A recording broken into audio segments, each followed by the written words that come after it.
This channel does not promote any violent, harmful, or illegal activities. All content provided by this channel is meant for an educational purpose only. বাংলাদেশে জেলবন্দি হিন্দু সন্ন্যাসী চিন্ময় কৃষ্ণ প্রভু তার জামিন মামলা শুনানি বৃহস্পতিবার রয়েছে। তার আগে সন্ন্যাসীর আইনজীবীর সঙ্গে বৈঠকে তৃণমূলের রাজ্য সাধারণ সম্পাদক কুণাল ঘোষ।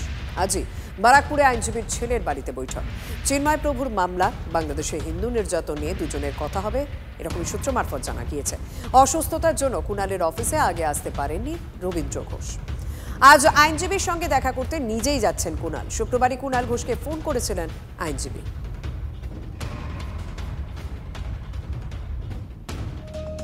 শুনানির আগে চট্টগ্রামের জেলে গুরুতর অসুস্থ বাংলাদেশের হিন্দু সন্ন্যাসী চিন্ময় কৃষ্ণ প্রভু এবং চিন্ময় কৃষ্ণ প্রভু সংশোধনাগারে যথাযথ চিকিৎসা পরিষেবা পাচ্ছেন না বলে অভিযোগ করছেন ওপারের হিন্দু সংগঠনগুলি।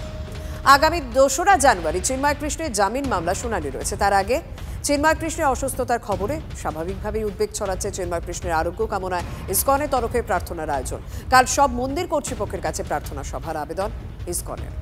বাংলাদেশে হিন্দু নিধন, একের পর এক সংখ্যালঘু পরিবারের উপর হামলা এবং অত্যাচারের ঘটনা প্রতিবাদে বর্ষ শেষে কলকাতার ইসকনে প্রার্থনার আয়োজন করা হয়েছে। বাংলাদেশে চিন্ময় কৃষ্ণ প্রভু তিনি এখনো জেলবন্দী রয়েছেন। বৃহস্পতিবার শুনানি রয়েছে এবং হিন্দুদের উপর যে নির্যাতনের ঘটনা প্রায় প্রত্যেক দিনই ছবি এবং ঘটনা সামনে আসছে, তার প্রতিবাদ বর্ষবরণের আগের দিন।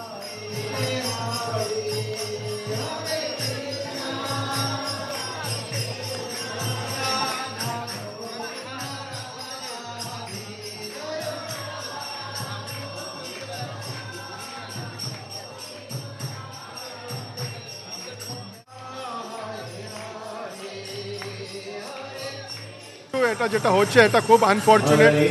21st সেঞ্চুরিতে এরকম হতে পারে, এটাও খুব দুর্ভাগ্যপূর্ণ। আমরা এটাই আশা করি কি ইউনাইটেড নেশন আর যারা হিউম্যান রাইটস গ্রুপ আছে ওরা দেখবে, এটা নিয়ে বিচার করবে। আর এটা আশা আমরা করি কি নোবেল লাউরেট মোহাম্মদ ইউনুস 2025-এ শান্তি ফিরিয়ে নিয়ে আসতে পারেন, এটাই আমাদের হোপ আছে। অবশেষে মুক্তি পেতে চলেছে বাংলাদেশের জেলবন্দি 95 জন ভারতীয় মৎস্যজীবী। মৎস্যজীবীদের বিরুদ্ধে সবকটি মামলা প্রত্যাহার করে নেওয়া হয়েছে এবং মুক্ত করার নির্দেশ দিয়েছে বাংলাদেশ আদালত। আগামী 2 থেকে 3 দিনের মধ্যে কাকদ্বীপ, নামখানা 95 জন মৎস্যজীবী বাড়ি ফিরতে পারবেন বলে আশাবাদী মৎস্যজীবী ইউনিয়ন। অক্টোবর মাসে বাংলাদেশ জলসীমানায় ঢুকে পড়ে কাকদ্বীপের 6টি মৎস্যজীবী ট্রলার। বাংলাদেশ নৌবাহিনীর হাতে গ্রেপ্তার হন 95 জন মৎস্যজীবী। অবশেষে তাদের মুক্তি। এটাই খুশি আমরা যে আমাদেরকে আমার স্বামীরা আমাদের কাছে আসছে, আমাদের ফ্যামিলি নিয়ে আমরা সব সময় কাছাকাছি থাকতে চাই। এটাই খুশি যে আমাদেরকে ছেড়ে দিয়েছে। যে ছেড়ে দিয়েছে মমতাদিকে ধন্যবাদ জানাচ্ছি, অনেক ধন্যবাদ ওনাকে। এটাই ওনার কাছে অনেক কৃতজ্ঞ। আমরা একটা আতঙ্কের মধ্যেই ছিলাম যে আমাদের যেহেতু আমাদের ফ্যামিলি ঘরে ছিল না, হিন্দুদের উপর অত্যাচার চলেছে, এটাই শুনতে পাচ্ছি, খবরে দেখতে পেয়েছি। তো এতদিন আমি খুব আতঙ্কিত ছিলাম, বাংলাদেশে যেহেতু ধরা খাইছে অন্য রাষ্ট্রে যে, তো এখন আমি সবার থেকে শুনতেছি যে আমার স্বামীরা এখন ছাড়া পেয়ে যাচ্ছে, তো তার জন্য আমি খুশি। এতদিন বুঝতে পারিনি যে কিভাবে ফিরবে, এখন শুনতে পেয়েছি যে আমাদের স্বামীদেরকে নাকি ছেড়ে দেবে, যেন তাড়াতাড়ি ওরা বাড়ি যেন ফিরে আসে। দিল্লির বসন্তকুঞ্জে বাঙালি বস্তি এলাকা থেকে বাংলাদেশের সন্দেহে গ্রেপ্তার জাহাঙ্গীর সহ মোট 8 জন। শুরু বাংলাদেশে চিহ্নিত ও নির্বাসনের প্রক্রিয়া। সেই বাঙালি বস্তি ঘুরে দেখল TV9 বাংলা। বাঙালি হলেই হেনস্থা করছে দিল্লি পুলিশ। মুখ্যমন্ত্রী মমতা বন্দ্যোপাধ্যায়ের হস্তক্ষেপ চেয়ে কাতর আবেদন দিল্লির বসন্তকুঞ্জের মুনিরকা বিধানসভার বাঙালি বস্তির বাসিন্দাদের। ইতিমধ্যেই বাংলাদেশের চিহ্নিতকরণে রাজ্য পুলিশের দ্বারস্থ দিল্লি পুলিশ। আক্ষরিক অর্থে নিজ ভূমে পরদেশী হয়ে বাস করছেন হাজার হাজার মানুষ। এই মুহূর্তে এই জায়গাতে দিল্লি পুলিশের নজর রয়েছে। প্রায় কয়েক হাজার পরিবারের পরিচয়পত্র প্রতি মুহূর্তে খতিয়ে দেখছে দিল্লি পুলিশ। এখান থেকে পরিচয়পত্র খতিয়ে দেখার পর পশ্চিমবঙ্গের বিভিন্ন এলাকা, কোচবিহার, মালদায়, সেখানে দিল্লি পুলিশের স্পেশাল টিম পৌঁছেছে। পশ্চিমবঙ্গ পুলিশের সহযোগিতা নিয়ে তারা সেই জায়গাতে এই মানুষদের প্রত্যেকের শিকড় ভারতবাসী কিনা সেই বিষয়টি খতিয়ে দেখা হচ্ছে। কিন্তু যে প্রশ্ন সবথেকে প্রাসঙ্গিকভাবে সামনে আসছে তা হচ্ছে প্রতি বছর এই সমস্যা বা ভোট এলেই এই সমস্যা কেন বারবার সামনে আসে। আমাকে নিয়ে গেছিল, আমাকে এখানে আটছিল গুদামে, আমাকে পুছতাছ করছে। প্যান কার্ড আছে, ড্রাইভিং লাইসেন্স আছে, ভোটার কার্ড নাই। এখানে আমার সামনে মনে করো 2-3 জনকে নিয়ে গেছে।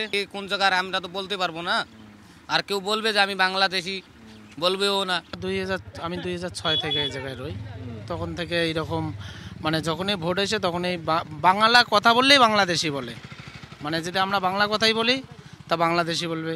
এখানে তো আমাদের কাছে চায়নি, বলছিল সবাইকে যে কাগজ আপনার গ্রামের রাখেন, গ্রামের অ্যাড্রেস দেন, তোমাদের বাড়ি কোথায়, তো আমরা গ্রামের কাগজপত্র দিয়েছি। আমরা বাংলাদেশি ইন্ডিয়ান পরে সাপ্লাই করা হচ্ছে, লেকিন যখন ভোট নেওয়া হচ্ছে তখনকার বলবে না ইনি বাংলাদেশি কি ইনি ইন্ডিয়ান, তখনকার আসো আমাদেরকে ভোট দাও, আর যখন ভোট নেওয়া হয় না তোদেরকে আমি বাস দিচ্ছি। দিদিকে বলা হবে কি দেখো আমার বাবা মা তো ওইদিকেই থাকে, আমরা এইদিকে দেখি, জায়গা জমি আমার কম, এইদিকে আমরা কাজ করতে আসছি, আমার উপরে টর্চালিং লাগাইছে রোহিঙ্গি মুসলমান, এদেরকে ভাগাও, এরা বাংলাদেশি, আর অরিজিনাল তো আমরা বাংলাদেশি না, আমরা তো আমাদের বাড়ি তো ইন্ডিয়ান। মমতা ব্যানার্জিকে আমরা রিকোয়েস্ট করি বলতেছি এই জিনিসটি একটু মাথায় নিয়ে যেটা ভালো হয় এটা কেন্দ্র সরকারের সাথে বসিয়ে যেটা ভালো হয় সেভাবে কাজটা করে নেও, এত তছলুক না করে যেটা যেভাবে দেশ রক্ষা শান্তি হবে সেভাবে আমাদের আবেদন, এইভাবে কাজটা করুক, খুব ভালো হবে আমাদের। দিল্লি পুলিশের বক্তব্য, ইতিমধ্যেই এই এলাকা থেকে জাহাঙ্গীর সহ মোট হাতে গোনা কয়েকজনকে বাংলাদেশি বলে তারা চিহ্নিত করেছেন এবং তাদের ডিপোর্ট করা হয়েছে। এবং এখানে সাধারণ মানুষের মধ্যে ভারতীয়দের সঙ্গে ছদ্মবেশে আরও কোনো বাংলাদেশি রয়েছেন কিনা প্রশাসনিক নির্দেশের ভিত্তিতে তা এই মুহূর্তে চিহ্নিত করতে তারা বদ্ধপরিকর। কিন্তু এই মানুষগুলি যেভাবে দীর্ঘদিন বাস করছে, যেভাবে নাগরিকত্বের অনিশ্চয়তা তাদের বারবার ধরে ঘিরে ধরছে, তাতে তাদের জীবন জীবিকা সব কিছু বিপন্ন হয়ে পড়ছে বলেই তারাও পাল্টা দাবি করছেন। আর এই অনিশ্চয়তার কালো মেঘ কবে কাটবে তার জন্য প্রত্যেকেই নির্বাচনের দিকে তাকিয়ে রয়েছেন এখানকার মানুষ। নয়াদিল্লি থেকে অনুদীপ শর্মার সঙ্গে জ্যোতির্ময় কর্মকার, TV9 বাংলা। বাংলাদেশে চিহ্নিতকরণে তোড়জোড় দিল্লি পুলিশের, সেই ছবি তো আপনারা দেখলেন। রাজ্য পুলিশের সাহায্যও তারা চাইছেন। দিল্লি পুলিশের স্পেশাল টিম বাংলায় কোচবিহারের 4 জায়গায় ক্যাম্প। পরিচয়পত্রের সন্দেহ হলে তথ্য তালাশ দিল্লি পুলিশের। দিল্লিতে যারা থাকে, যে সমস্ত মানুষ এখানকার মানুষ ওখানে থাকে, কাজ করে দীর্ঘদিন থেকে, তারা সত্যিকারের ভারতীয় নাগরিক কিনা সেই ইনভেস্টিগেশনে ওরা এসেছিল, আমাদের সঙ্গে বসেছে। আমরা যে সমস্ত কাগজ ওরা নিয়ে এসেছে সেই কাগজের ভিত্তিতে আমরা প্রত্যেকটা মানুষকে ভেরিফাই করে তাদেরকে দিয়ে দিয়েছি। কি জিজ্ঞাসা করলো এসে? ওই যে পুরো এখানে একটা মনে করো আইডি গ্রুপ বলে মনে করো পাইছে, ফেলে দেওয়া হয়েছে। সব দিয়েছেন? হ্যাঁ দিয়েছি। কে থাকে দিল্লিতে আপনার? ছেলে মেয়ে থাকে। আপনাদের বাড়ি থেকে কে দিল্লিতে থাকে? আমার বাবা আর মা। কতদিন থেকে থাকে? 2-3 বছর। কি কি ডকুমেন্টস নিল তারা? Aadhaar card, voter card, ration card এইসব। ওরা আসলো বাংলাদেশি যেগুলো থাকে দিল্লিতে, ওগুলো মানে চেকিং চলছিল, এখন কাগজপত্র জমা নিয়েছিল, নেওয়ার পর ওগুলো আবার এখানে আসছে তদন্ত করতে, তদন্ত করে চলে গেল। এসেছিল? হ্যাঁ। কি কি কাগজ দেখলো? আধার কার্ড, ভোটার ফটো, বাবার আধার কার্ড, ভোটার ফটো, মায়ের আধার কার্ড, ভোটার ফটো। কে থাকে দিল্লিতে? দেবর। কতদিন থেকে থাকে? বাসুর থেকে অন্তত 15 বছর।